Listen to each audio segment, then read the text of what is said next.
Let's talk about how you can get crystal clear aquarium water. It really is easy.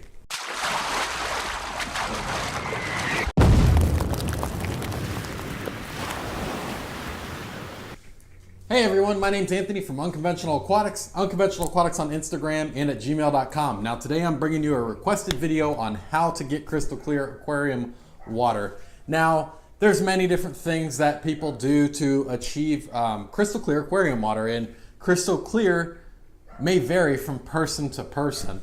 But let's just talk about some basic things. There's a lot of things that you really have to understand before you just start going out and buying all these fancy filter pads and filter floss, trying to really polish that water.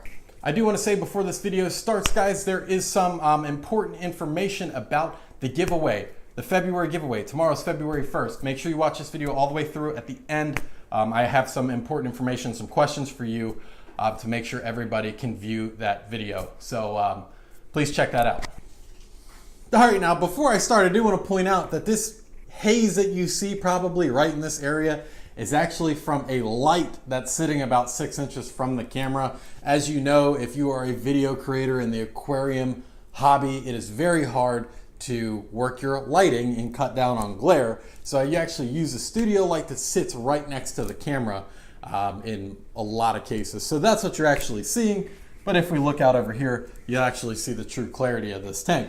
Now, I'm not in any means boasting about the clarity of my tank. I'm simply answering a question to a requested video, and I do take a lot of pride in making sure that all of my aquariums are spotless for the most part. So let's talk about some basic things that you really want to be honest with yourself and make sure that you are on top of before you start spending a bunch of money.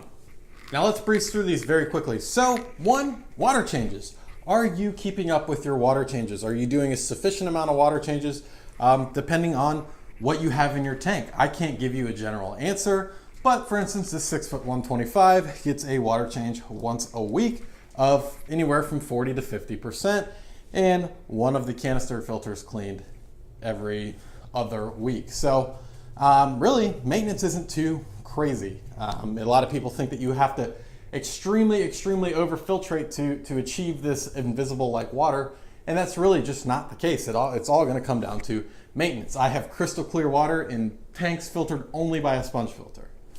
Another huge one is lighting. What are your light cycles like? Are you leaving your lights on too much, kick-starting an excessive amount of algae growth?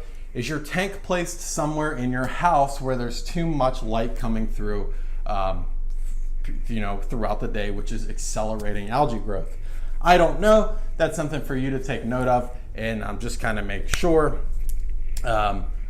so you know that's not an issue. Also, feeding. Are you feeding too much to where there's a lot of uneaten food floating around in your tank? Same goes back with, doing your water changes, vacuuming your substrate, getting anything that can be blown around eliminated from the aquarium completely.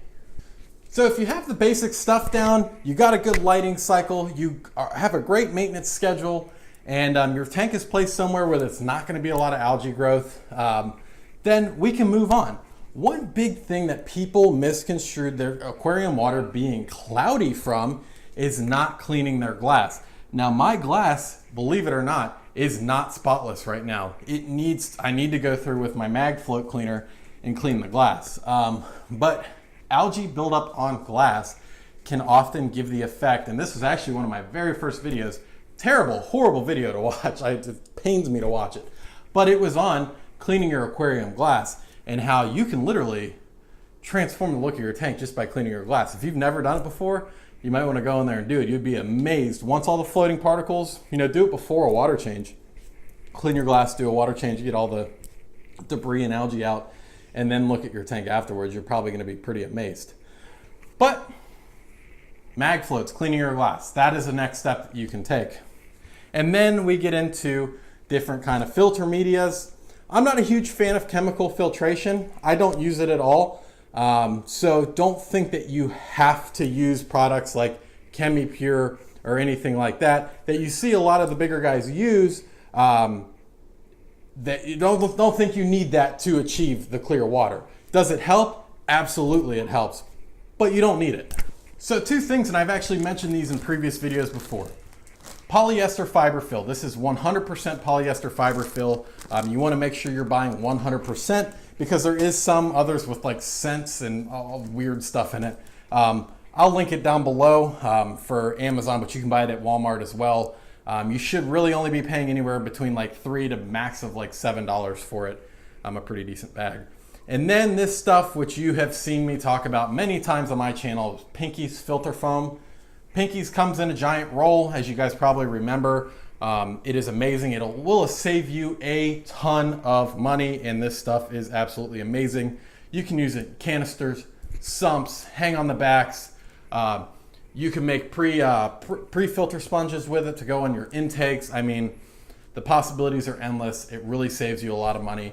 And Pinky's filter, one cool thing, I didn't know this until recently. I got a message from them. If you do a product review of their video, you will have a chance of being featured on their website, which is pretty cool. That may not be cool to everybody. It was pretty cool to me though. It was actually, again, one of my very first videos that I thought was terrible. But anyways, you'll know I'm a huge believer in power heads and wave makers. Now there's a reason I use power heads and wave makers. If you've seen my placement video before, I use power heads and wave makers to achieve 3 different things: surface agitation, circulation, and the cleaning of my aquarium. See, well, the way I place my power heads and wave makers, I basically have a racetrack pattern, and those wave makers are creating enough current to pick the debris up in the tank and push it to my filter intakes, which are spread throughout the tank. But I'm telling you, if you have done everything and you still can't figure it out, and you're not implementing any wave makers or power heads, if your fish can handle it, give it a try. You will be pleasantly surprised to see what they can do. So power heads and wave makers, another awesome choice. So guys, that is how I achieve crystal clear water in my aquariums. Again, it is not hard. Like I've said before, you've seen some of my other tanks in my fish room that are just filtered off sponge filters that have crystal clear aquarium water, and it really all comes back to just your weekly maintenance, good feeding, and good lighting schedules. And I achieve it greatly. My water always looks great. But one thing I want to talk about right before I end this video. Tomorrow is February 1st, and I wanted to do the giveaway video tomorrow. But I want to do it in a live stream, and really the only way I'm going to be able to pull live streams is if I do it on the weekend. So what I want for you guys is, one, can you tell me, will you be able to make a live stream Saturday or Sunday? And then put what time is good for you, and I'll look at everybody's answer and try and balance it out to a time that suits everybody. So please, please, please give me your thoughts. If you like this video, drop a like, drop a comment. You know I greatly appreciate it.